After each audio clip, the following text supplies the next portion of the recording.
It's in our blood, it's in our bones, orange and brown, yeah, we ride for our own like a dog pack running. We ain't alone, game day comes, get ready for the show. It's our call, it's our bark, it's our song. We stand tall, yeah, we've been here all along. Through it all, the dog pound standing strong. We all dogs, yeah, we all dogs. Welcome to the Dogs Podcast with your hosts, Blake Reniker, Justin Charles, Kenny Mack, and Josh All. We are dogs! What's up, Browns fans? Welcome back to another episode of the Dogs Podcast. Josh All, your host today. Happy Friday out there, everybody. I hope your weeks are wrapping up nicely. Everybody had a great week and you're ready for the weekend. I know we're right in this summer break time for the NFL. All the players are gone. There's no NFL news happening. So thank you guys for tuning in, staying plugged into the show as we navigate this 4 to 5 week stretch until training camp, which is grinding down here now. So we're July 10th here today. We've got a little over 2 weeks, 2.5 weeks or so until training camp really kicks off. Less than 2 weeks until the rookies report. So I've got some cool episodes planned for you guys coming up here in the coming weeks. I don't know if you're familiar with Mac Blank. He's at, I think it's The Buffalo on X. I should have looked that up before I even said anything, but he'll be on the show with me next week, breaking down some Shedeur Sanders stuff and some other things for the Browns here in 2026. And then another special episode next week as well. But today, what I want to do, I posted this on social media yesterday, and I want to get your questions, anything that you guys are thinking about, wondering about, want to know about, our opinion, I guess my opinion since I'm doing the solo show today, on the Cleveland Browns ahead of the 2026 season. So I'm going to be going through everything that you guys commented on X and Facebook, Instagram, YouTube, and then I've got a couple voicemails here to play as well. So before I dive into everything today, I want to remind you, because time is starting to run out now, jointhedogs.com if you want to play fantasy football with us this season, because our league registrations are coming in hot and heavy. It's filling up fast. I'm not sure exactly how many leagues we have filled up now. I know when I checked like 2 weeks into the registration, we were already over 5 leagues filled up. We might be pushing 10 already. I'm not sure. But either way, if you want to secure your spot, you can still get in, but get in soon. Don't wait, because we're going to have to pull a cutoff probably early in August. So you might as well get in now in July and join the Patreon, sync up with the private Discord, hang out with everybody in the Dog Pack community. It's just a great online Browns fans community. If you're looking for, other Browns fans to hang out with, in a tight-knit community, this is the place to be. So jointhedogs.com and make sure you get your registration entered for fantasy. Secure your spot today. All right, let's go over here. Let's do voicemails first, and then I'll go through these questions. I'm going to try to hit everything that I can. So you guys know me, long-winded. I do a lot of explanation on things, sometimes too much, but I'm going to try to keep it shorter and sweeter and simpler today so I can get through as many as possible. So the first voicemail today, let's just start off with our boy Justin in Jersey. Jersey Justin here chiming in. Just listened to your latest podcast with you guys talking about, Johnny Manziel and Sorsby, where he's going to land maybe next year in the draft. Give my opinion on that real quick. Before I do that, I want to give you guys a huge shout out, especially to Josh for editing Jersey Dogs and premiering us on the show while you were out on vacation. Loved everyone in the Discord, all the comments, all the feedback, a lot of love and much appreciation for that. Now, in terms of Johnny Manziel, you can go kick rocks, buddy. Like, you did nothing for us. You did nothing in the NFL. Just because you're trying to, make comments on something to keep popularity with yourself because you never got to chase your dream and achieve anything like that. Don't try to blame us. You aren't ever going to be an NFL quarterback, and you knew that. And in terms of Sorsby next year, I really think we should stay away from him next year in the draft also, because I think this first year is going to be exciting to try to stay away from the gambling. But when is the relapse going to happen, or trying to use a different vice? It's going to be, the following year when the stress of being an NFL or trying to be an NFL quarterback kicks in and he relapses. So as an organization, I hope we stay away from next year too. Anyway, go Browns. Hoo-hoo. Justin, thank you for the voicemail. And yes, I hope everybody caught the first episode of the Jersey Dogs last month. It was a great episode.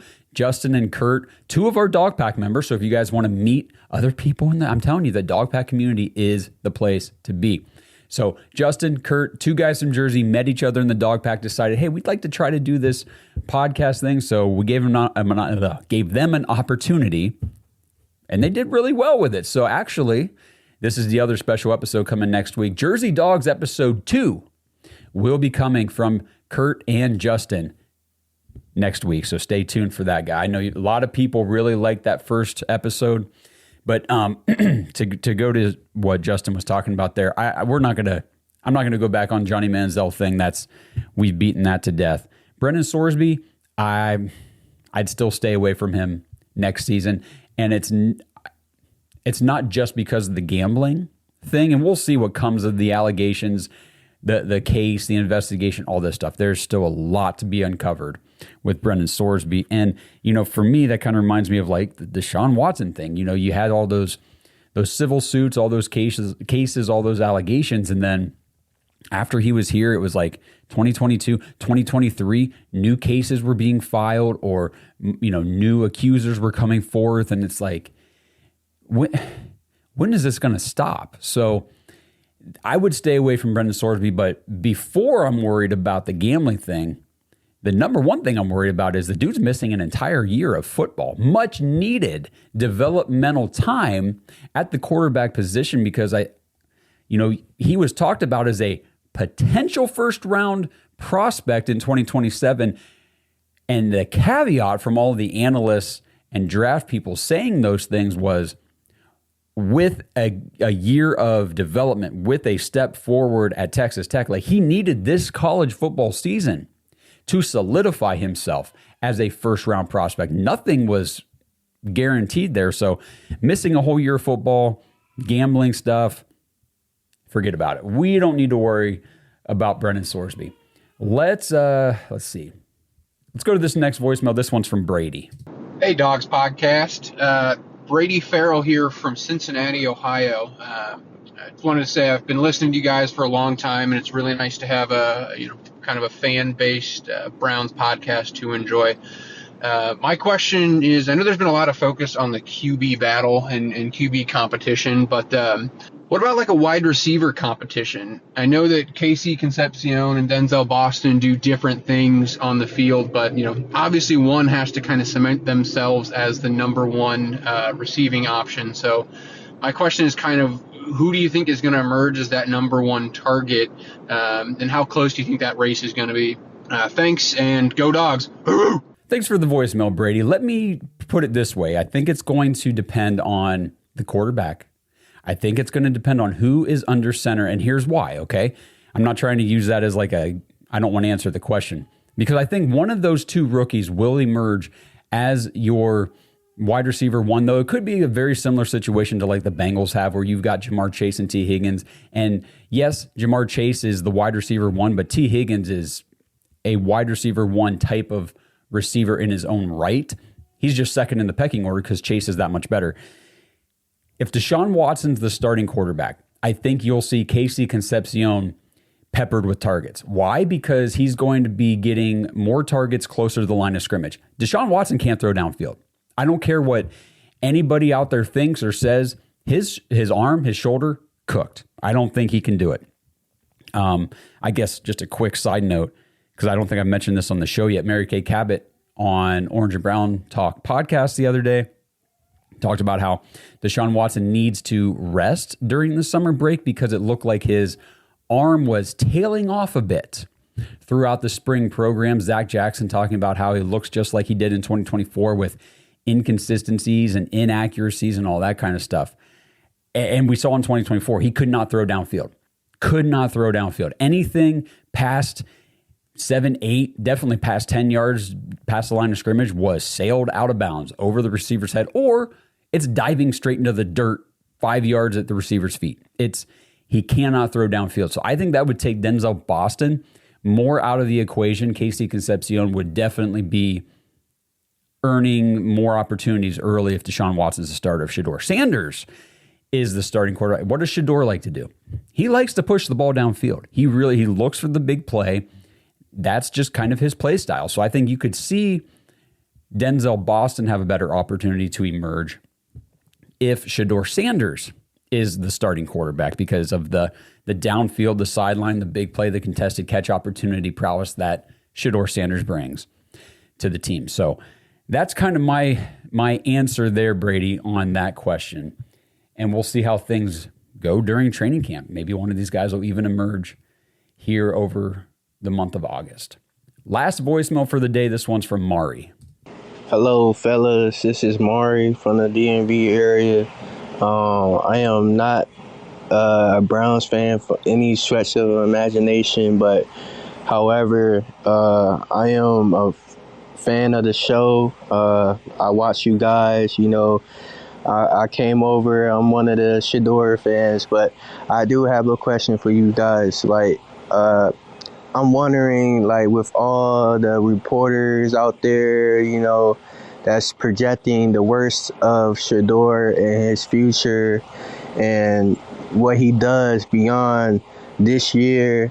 We know that this year will be, a trial, run for this year for him.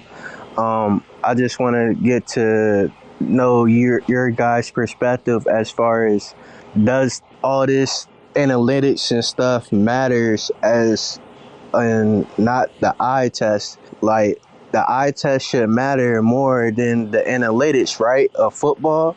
Thanks. Well, thanks for the voicemail, Mari. See there, everybody gripes about the Shedeur Sanders fans. Well, right here, Mari is a Shedeur Sanders fan. Seems pretty well, rationalized about this whole situation. Mari, let me tell you this here real quick about the Shedeur thing. And I'm not going to dive into my explanation about it now because I am currently putting together my notes and stats and analysis for a complete episode coming here in the next few weeks about Shedeur Sanders. Just the whole thing is going to be about him, about what happened in 2025 as a rookie, and why we're optimistic about him going into 2026. And just to give you the general idea of that episode, the eye test showed us that he can play at the NFL level. He made some great plays. He was visual. I mean, you could see it. He was improving on certain things from week to week to week. And a lot of the detractors, haters will point at some stats that aren't necessarily true. Or maybe that's the wrong way to say it. Stats that don't tell the full story, or stats that are a little bit skewed in their favor. But if you break down the stats just a little bit differently, which is what I'm going to do on that episode, you will see how those stats, when looked at just a little differently, not much, just a little bit, actually speak to what we saw on the field. So I've got that coming up next week. I think that's going to be great for anybody who's excited or just at least even interested to see what Shedeur Sanders can do in 2026. If you absolutely hate him, you're not going to like that episode. Let me just tell you guys that one right now. Okay, so thank you again, Mari, for the voicemail. So that was, I think that's it for my voicemails here today. Got a couple messages here now from the website. This one is from Jack. It says, dog from down under here in New Zealand, wondering, pertaining to next year's roster, what is the chance of Malachi Corley making the 53-man squad? Last year, he led all wide receivers and tight ends in rushing yards, and he played decently in the kick return game. I'm personally high on him, but would love your opinion. Thanks for the question, Jack. Yeah, I put out a short video about this the other day. Actually, it was after I read this message the other day. I completely forgot about Malachi Corley in this wide receiver competition. We're talking about the top four guys. Assuming nobody gets traded, here's your top four guys making the roster. It's going to be Casey, it's going to be Denzel, it's going to be Isaiah Bond, it's going to be Jerry Jeudy. So those four are locked in. Battling for the last two spots, let's say they probably keep six receivers. You're looking at Cedric Tillman, Gage Larvadan was here last year, Malachi Corley, and then Taylen Wallace, who was brought over from Baltimore kind of more in the return game. But I see Malachi Corley maybe having a little bit of a leg up on Taylen Wallace, because Taylen Wallace has never contributed hardly anything on the offensive side of the ball. It's always only been special teams. Malachi Corley showed last year he can contribute on special teams, but he can also come in and be a gadget guy for your offense. And I would personally rather keep Malachi Corley than Taylen Wallace. We'll see what they decide. I mean, as far as like punt returns and things like that, that's why we drafted Casey Concepcion, because he can do that too. Along with being a high-profile receiver, he's really good in the return game. Denzel Boston can return. They've had a lot of different guys returning kicks and practicing in those positions during the OTAs and minicamp, so I think they're trying to work that out now ahead of time. But I'm with you. I'm high on Malachi Corley too, and I think that he could be definitely in this conversation for the wide receiver room. Okay, and this last message from the website is from Jude. It says, "Hello, Dogs Podcast. This is Jude from Carlston, South Carolina. I would like to ask y'all what you think the Browns should do in the draft next year. Should we tank and maybe get Arch Manning or Jeremiah Smith, or should we try and go for playoff contention, which we might be capable of?" Okay, I want to walk back the playoff contention just a little bit. I love your optimism, okay? As a Browns fan, I get it. I get to that point too where I'm like, hey, listen, I can see a path, baby. I see it. I've said this on prior episodes. We've talked about it. We need to lower, or at least temper. Maybe that's the right word. Temper our expectations, at least for the first part of the season, because this roster is young. So, especially on the offensive side of the ball, you're talking it's pretty much essentially a completely new starting 11 with a couple returning guys who will be second-year players. Okay? 1 year of NFL experience, or they're a rookie. That's pretty much it. Other than a couple guys on your offensive line who are veterans, that is it. And they're still all new. Everybody, like the whole offensive line, the chemistry, the rapport, the gelling, like all of that stuff has to happen. So we need to temper expectations and just understand there's going to be some mistakes. There's going to be some frustrating moments, especially in those first few games where these guys are still, I mean, I know we have training camp, we have preseason, but until the real true meaningful bullets start flying, we really won't know how this team is going to perform. So I don't think, first of all, the first part of your question, should we tank? No, no, zero. No, there is no tanking. I would never sign on for that. That you're throwing away a whole season. You guys, if you watched all last season, for the show, how frustrated I was all season long after every game, watching them make the same mistakes, the same mental errors, watching the same blown coverages, same blown, special teams assignments. Everything was just frustrating. I can't do 17 freaking weeks of that just to get to the potential to draft a guy that we don't even know if he's even going to be in the draft next year. We don't know if he's going to be any good. It's similar to what I mentioned about Brendan Sorsby. Like, yeah, people want to pencil in Arch Manning as like that's going to be the number 1 overall pick next year. It's assuming he develops and takes a big step forward at Texas this year. Because if he's just coming out off of last year's season, I don't know. Jeremiah Smith would be awesome to get. But again, if we're going to be picking high in the draft, it's going to come organically. It's not going to be because anybody tried to lose. And again, Derek Brown, Fantasy Pros, was on the show last month or whenever it was, and he had a really good rant about tanking. And I mean, we couldn't agree more. Me and Justin were like, yep, that's exactly right, man. Like, what athlete, especially what professional athlete, especially these young guys trying to make a name for themselves, trying to earn their way into that second contract, that big NFL money, who's going out on the field saying, let's lose. Let's lose because I want this team to get a player who's right now in college while I'm sitting here in the NFL earning a paycheck and trying to get a bigger one. It makes absolutely zero sense. And like Derek pointed out, very good point. A lot of with the turnover year to year, and you look at the Browns and how many 1-year contracts we sign every offseason. What 1-year contract player is going to sit here and say, yeah, let's lose so this team can get a quarterback next year? I might not be here, but let's lose. I'm going to go out and play bad.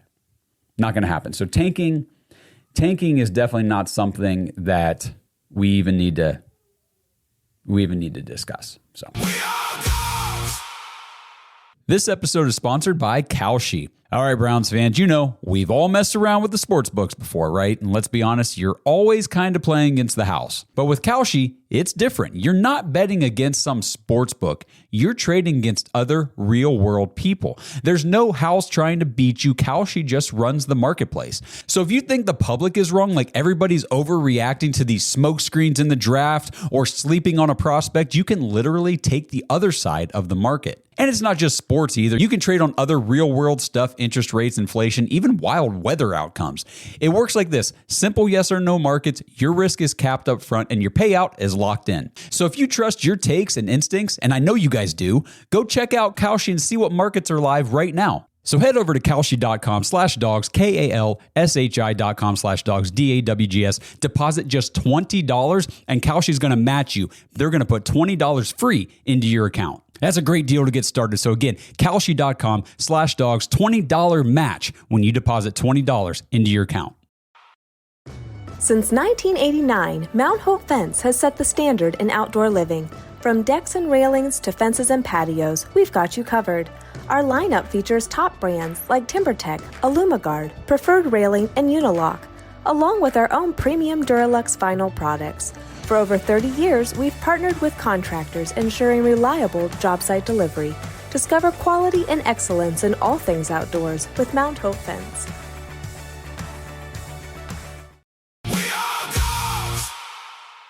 Thank you for that message, Jude. And now let's shift over here. I'm going to start with the comment questions from YouTube.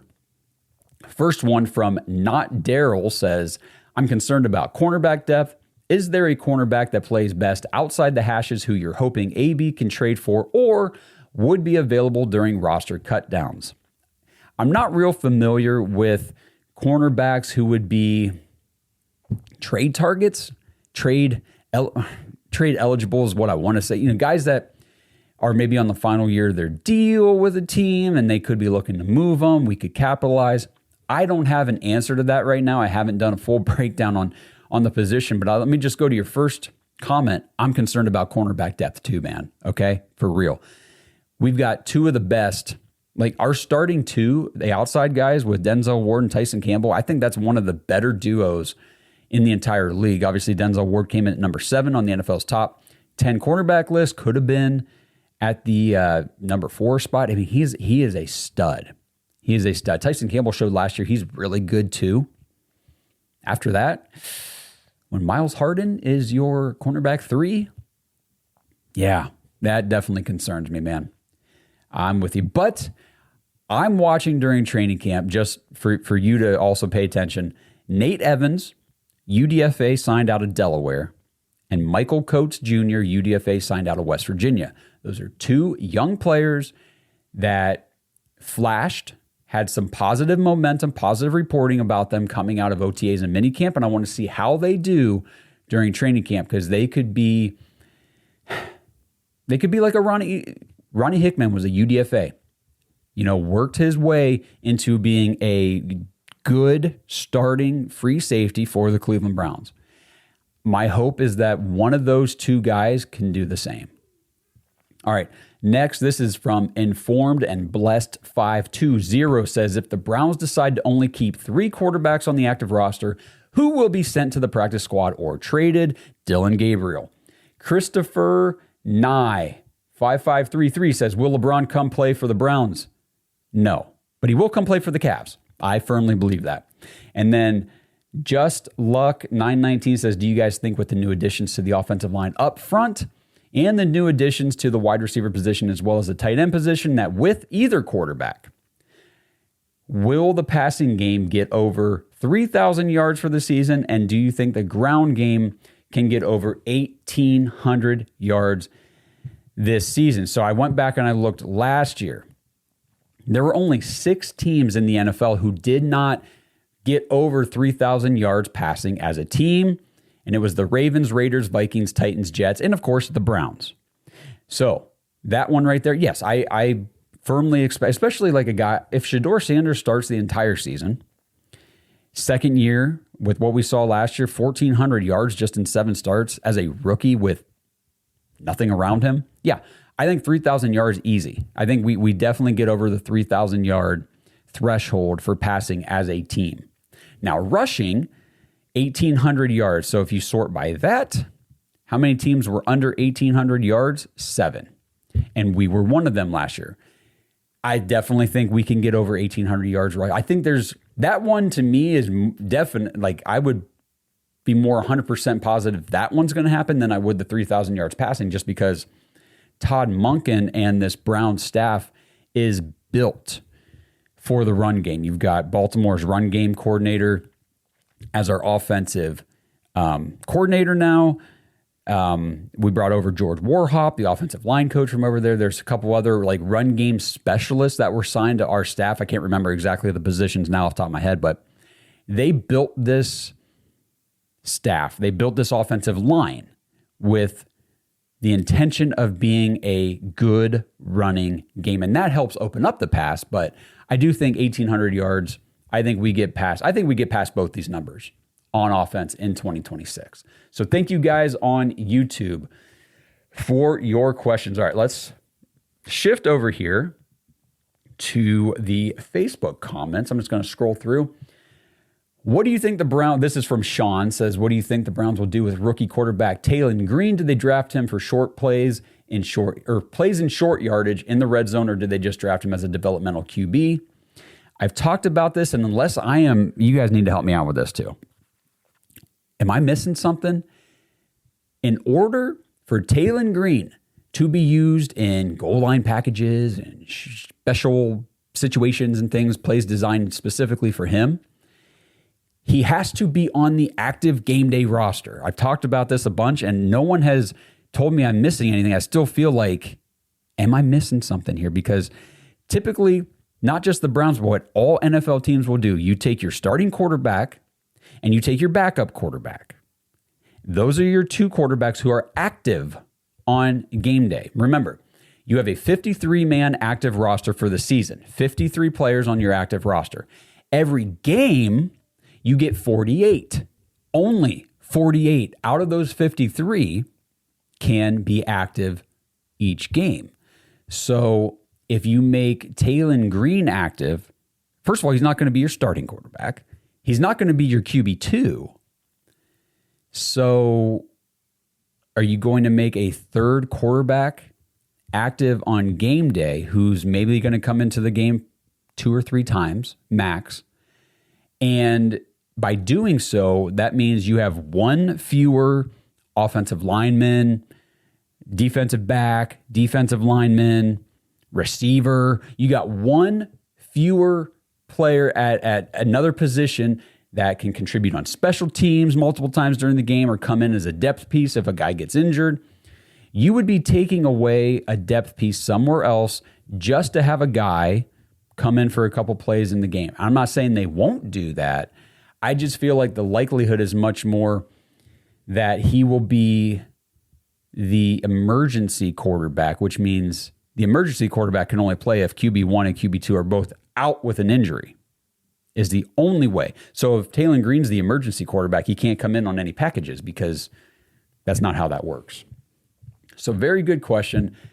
I'm very interested to see what they do with Taylen Green because like you guys, I don't really know how they're gonna do this, but I definitely think developmental quarterback, yeah, he's here at least to develop, and we'll see how his career shakes out. All right, we got David on Facebook says, let's say the Browns do well this year with Shedeur Sanders under center. What positions and or players would you like the Browns to target with their 2 first-round picks next year? Corner and edge for me. I know a lot of people are going to say, oh, man, go get Jeremiah Smith. Guys, if Shedeur plays well this year and he plays the whole season, we're not going to be in any sort of top 5 pick position to draft Jeremiah Smith. He's going to probably 2, 3, 1. I don't know. Depends on how the quarterback situation shakes out for this class. But he will be the first player, non-quarterback, selected in the 2027 class. With 2 first-round picks for the Browns next year and a revamped offensive line already, I would definitely, we'll see how the season goes, but they're going to need to take a cornerback. We got to get a top talent, a first-round talent at corner, and we're going to need another edge rusher because, Alex Wright is good, but he's kind of just a guy. I don't mean to say that in a mean way. It just is what it is. And deals with injuries during his career. Jared Verse is a high-level player, but I need somebody else on that defensive line, another young guy that we can grow and develop, and that's just how teams win. You're good on the offensive line, you're good on the defensive line. So those are the two positions I would be looking at with those 2 first-round picks next year. Keith says, with Miles gone, who do you see as the face of the franchise? Maybe one on each side of the ball. In my opinion, it can't be Shedeur until his level of play earns it. Curious what you guys think. Okay, so Miles is gone. New face of the franchise. Can't be Shedeur Sanders right now. One on each side of the ball. On the offensive side of the ball, I love Harold Fannin Jr. I love Harold Fannin Jr. I do think that there's a chance Quinshon Judkins just blows people away this year. I really do. So some of those skill guys, we've actually got good skill players now who we can talk about in this type of a question, which is a lot of fun.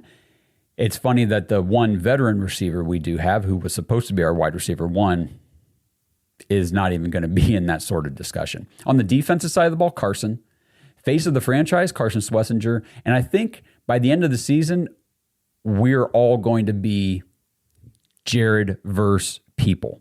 Now, he's not going to be Myles Garrett. He's not going to replace that. Myles Garrett is one of one. But I think we're going to be very happy with the type of season and production and leadership and just the player that Jared Verse is. All right, we got Michael here on Facebook as well. Says, besides Jared Verse with this new look defense, who do you see taking that next big step? Next big step. It's, okay, I don't know. I'm not going to sit here and predict it, but the guy who needs to take that next big step absolutely has to. There's outside of injury, which would suck, but there's no excuse. Mason Graham has got to take that next big step.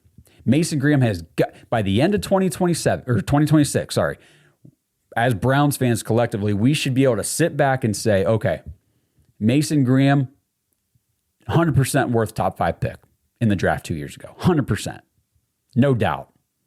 We can't be sitting around saying, man, did we maybe blow another top 5 pick on a guy? Like, was Mason Graham worth that? No, he needs to make it damn positive that he was worth that top 5 pick. He needs to take that next big step. He had a nice rookie season. I'm not dogging Mason Graham.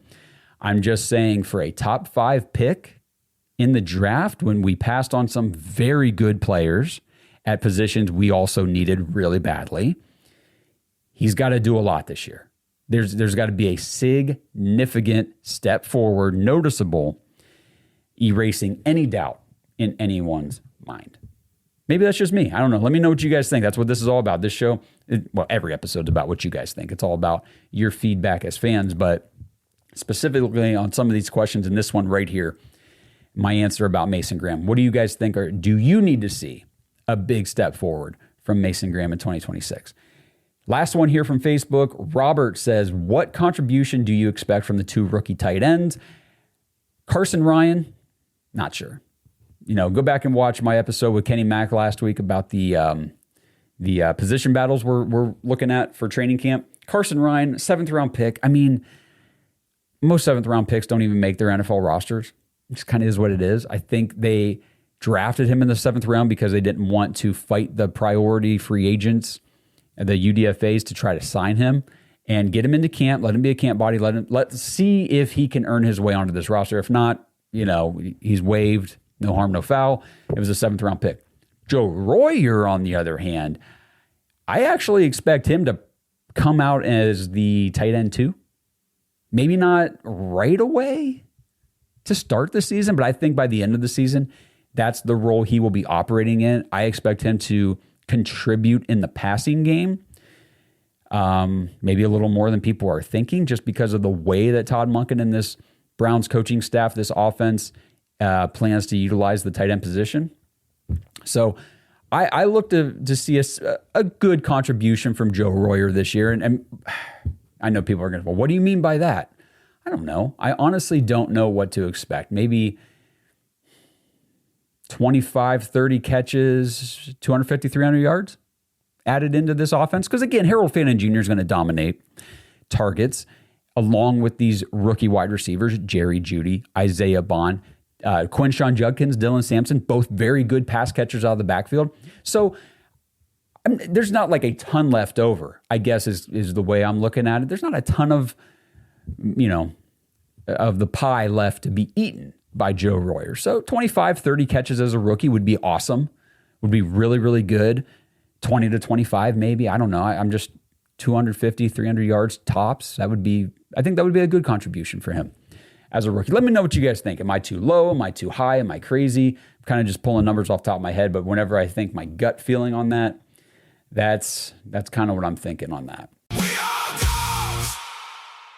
This episode is sponsored by Dash Dog Food. Browns fans, Butcher Box for Pets has rebranded to Dash Dog Food. Same great products, same great company, just a new name, a new brand, but with that comes an even better deal for you guys. Now you can get 60% off your first subscription order of the premium slow-cooked nutrition dog food or the premium fresh dog food. Just go to dashdogfood.com/dogs, DAWGS, and use promo code DOGS. As you guys know, we're the dogs, but let's not kid ourselves. The most important dogs in our lives are, well, our dogs. And they're not just pets, like I said. They're part of the family. So the question is, what are you actually feeding them? At Dash Dog Food, they believe in real ingredients. Their pet foods have been developed and certified by vet nutritionists to contain 0 artificial flavors or preservatives. You get protein-packed formula that includes pre- and postbiotics to support your dog's vitality and their digestion. And speaking of the benefits of Dash Dog Food, Dash delivers their high-quality food right to your door. So just choose the delivery schedule you need for your dog, and you can change, modify, or pause your plan at any time. So try it out today. Your dog will love you for upgrading their meal times. dashdogfood.com/dogs and use promo code DOGS to get 60, not 50, but now 60% off your first subscription order of the premium slow cooked nutrition fresh dog food or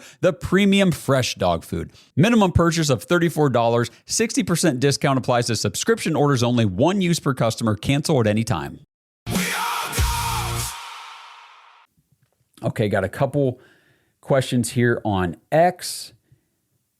Cleveland Brown says, who do you wish for the Browns to start at quarterback? Shedeur Sanders. I don't think anybody watching or listening to me right now is surprised to hear that.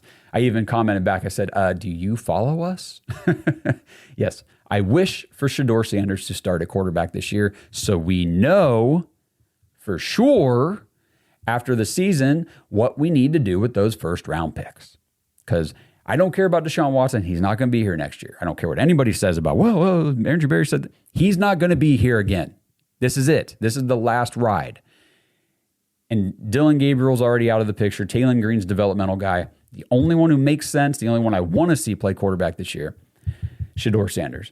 Okay, Mike over here says, kind of on top of that, would you root for Deshaun to fail if he's the week 1 starter? We know how you guys feel about who should start.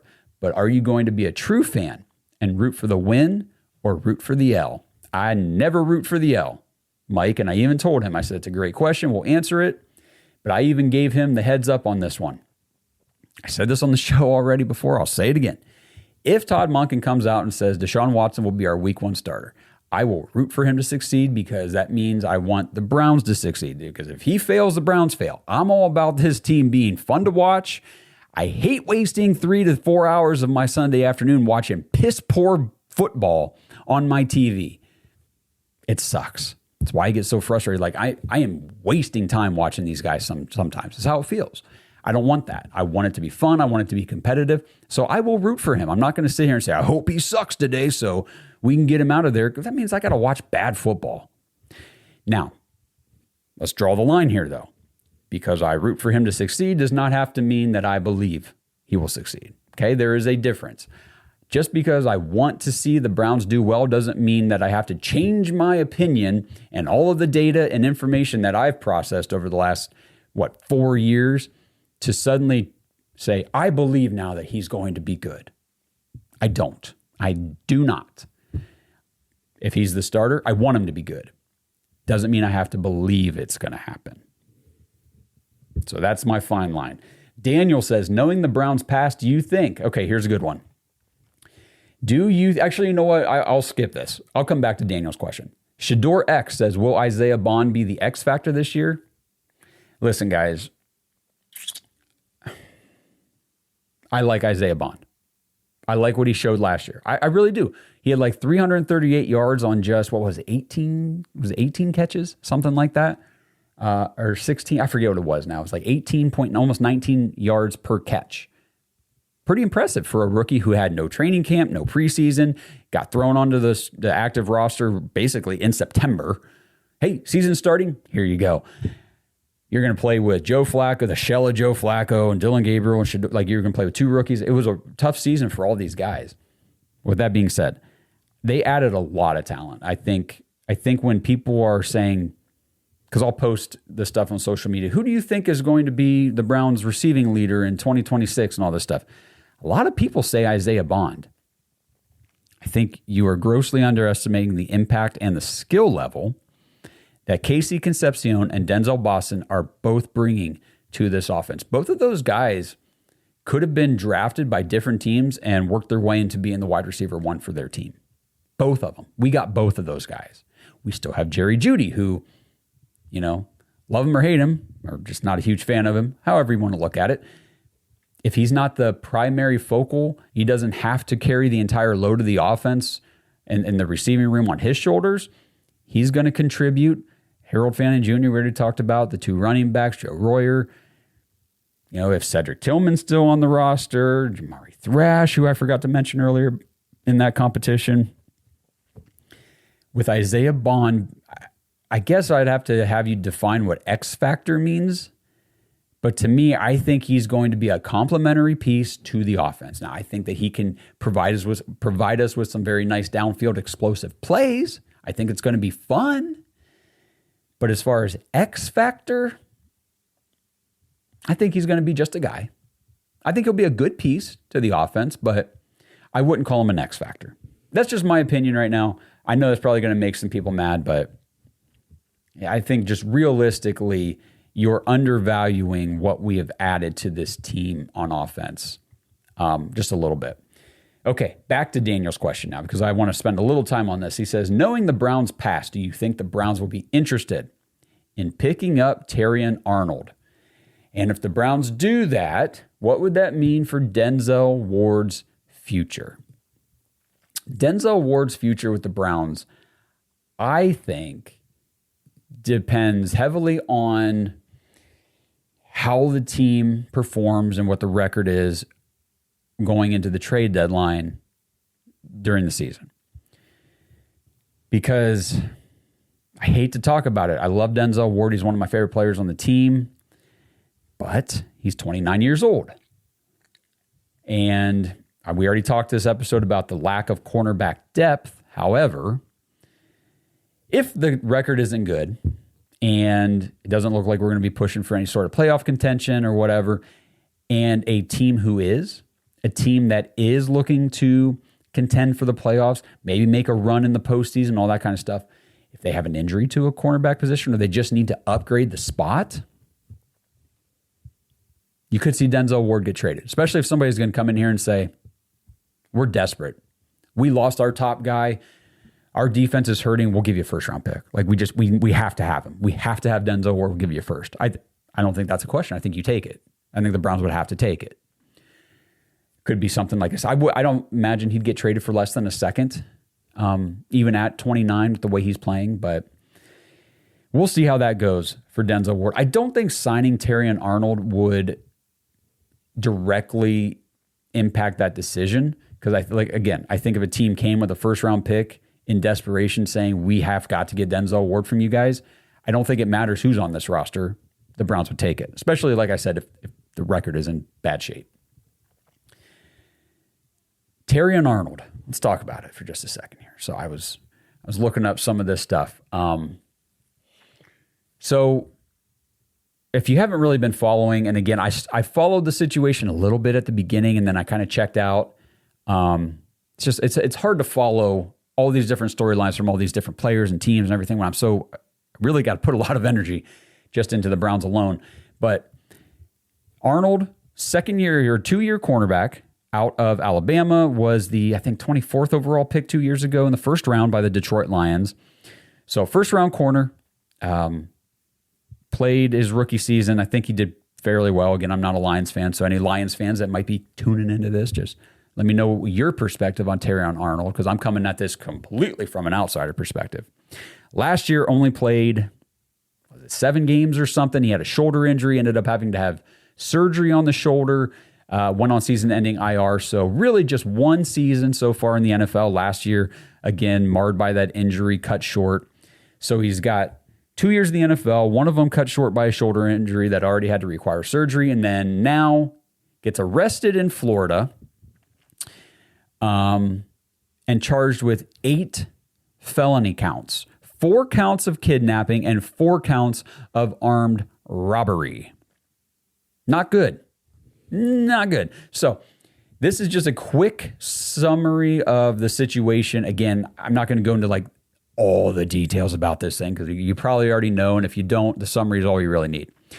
Prosecutors allege that Terrion Arnold orchestrated a revenge plot after reporting that cash and luxury items had been stolen from his Airbnb. According to investigators, several associates lured 3 people into an apartment where they were allegedly beaten, held at gunpoint, and robbed. Authorities contend that Terrion Arnold coordinated the plan even though he was not physically present. Arnold has pleaded not guilty. His attorneys maintain he is innocent. Detroit Lions, I don't know if it was like the next day or 2 days after this whole situation dropped, they cut him. Just straight out cut him. So that legal situation was just too serious for them to keep him on the team. And just trying to think the best way to navigate this conversation. So they cut him. He cleared waivers, which after you cut a player, there's like a player with, you have to have so many years accrued to be a free agent immediately upon being cut, I believe. So obviously, as on a rookie contract, you cut a player, they go to waivers, which means any NFL team that wants him can place a waiver claim on him, and then there's like a waiver priority. If you guys play fantasy football, you kind of understand the terminology.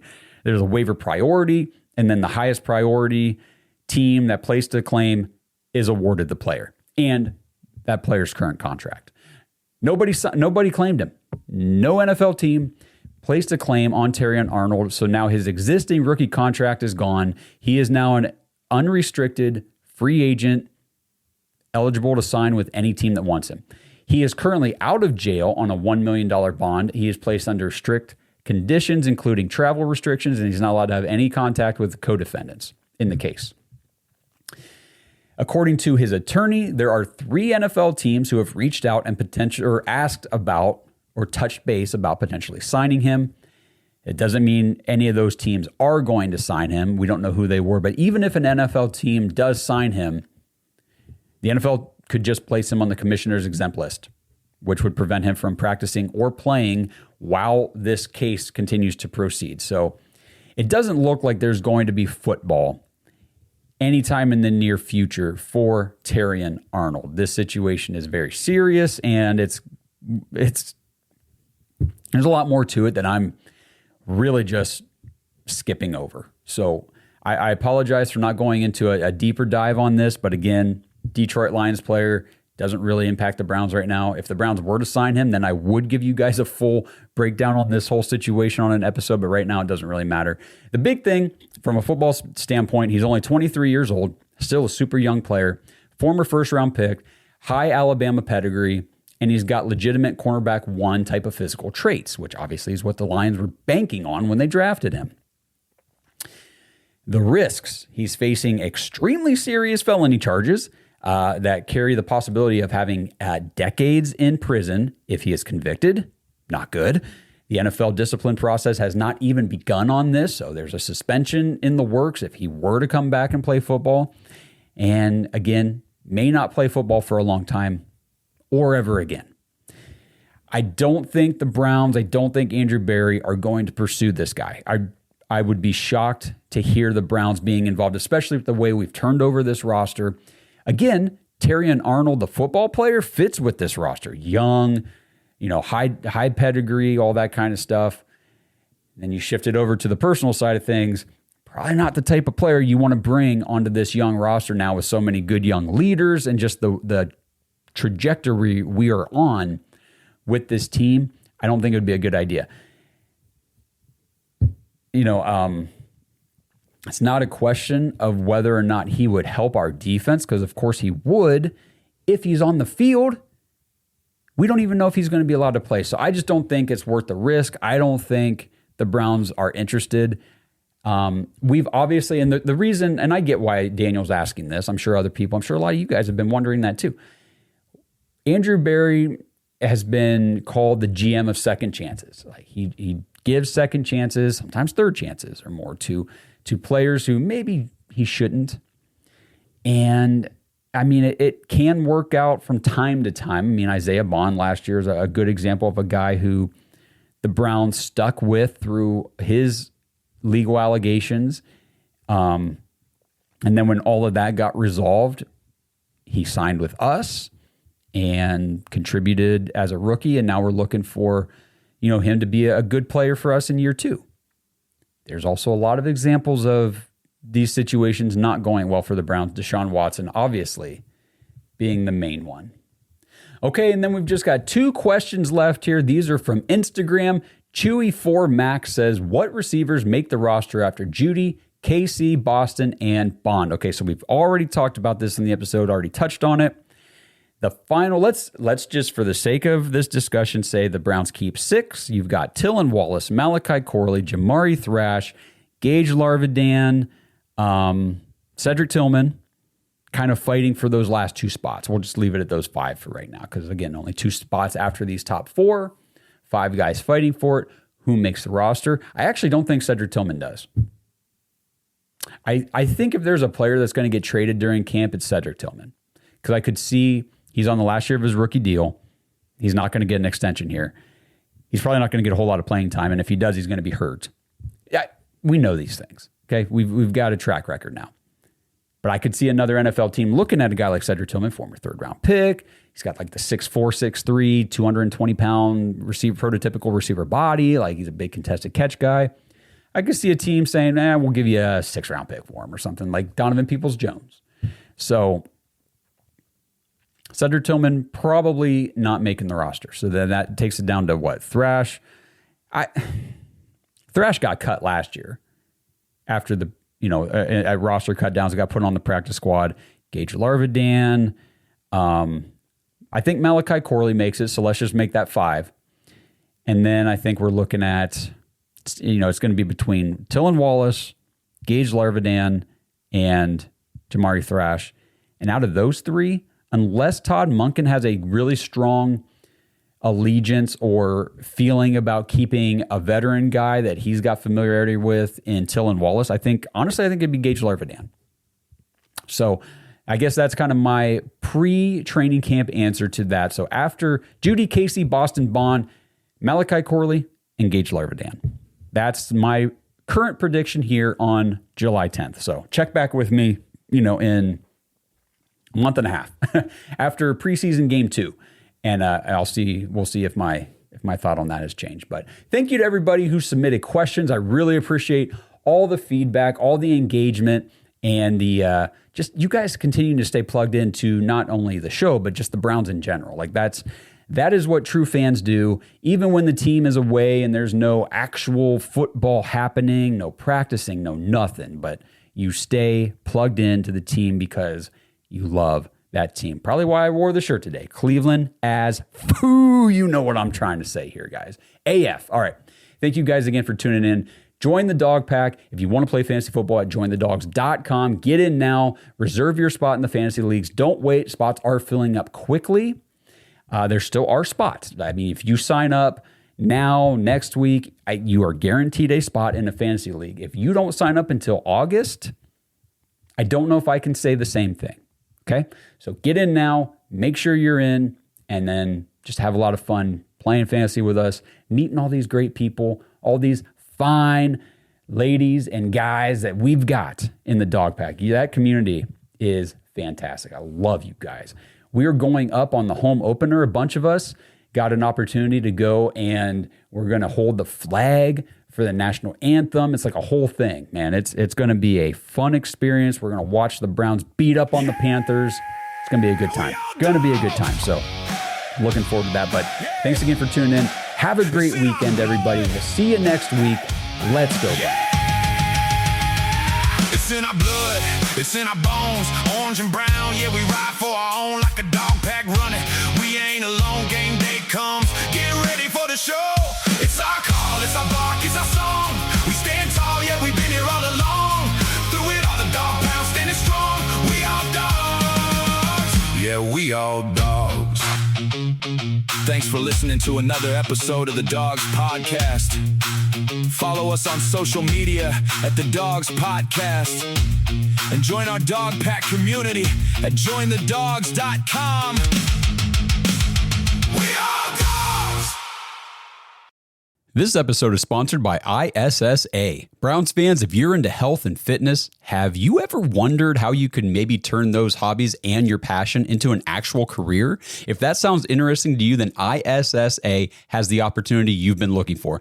ISSA is the International Sports Science Association, and they can help you become a certified personal trainer in as little as 3 months. And right now you can get $100 off your certification when you sign up through our link, joinissa.com/dogs, DAWGS. Now, certifications are 100% online, self-study, and self-paced. You can study anywhere from your phone, tablet, or computer. And the final exam is open note, open book, aka piece of cake. Except you fitness nuts probably don't eat a ton of cake, so let's just call it a piece of delicious protein bar. And ISSA has the #1 job guarantee in the industry. If you get certified and sign up to be a certified trainer with ISSA, you have a job guarantee or your money back. ISSA has over 10,000 gym partners that have over 73,000 open jobs for trainers right now. And you don't need a 4-year degree or a 2-year degree. You just need your certification to qualify for these jobs. So what are you waiting for? With certification this simple, there's no excuse not to pursue your passion and become a certified personal trainer today. Get $100 off your certification at joinissa.com/dogs. You've wanted to make a change long enough. Now it's time to do something about it. That's joinissa.com/dogs for $100 off your personal trainer certification. We have the tech to get food delivered in 15 minutes, but we all have horror stories about buying tickets. The Game Time app gives fans the advantage. Get amazing tickets in just a few taps. Fees are included, so what you see is what you pay. And the Game Time guarantee means authentic tickets at the best price every time. Take the guesswork out of buying tickets to concerts, sports, comedy, and more with Game Time. Download the Game Time app and create an account for $20 off your first purchase. Terms apply.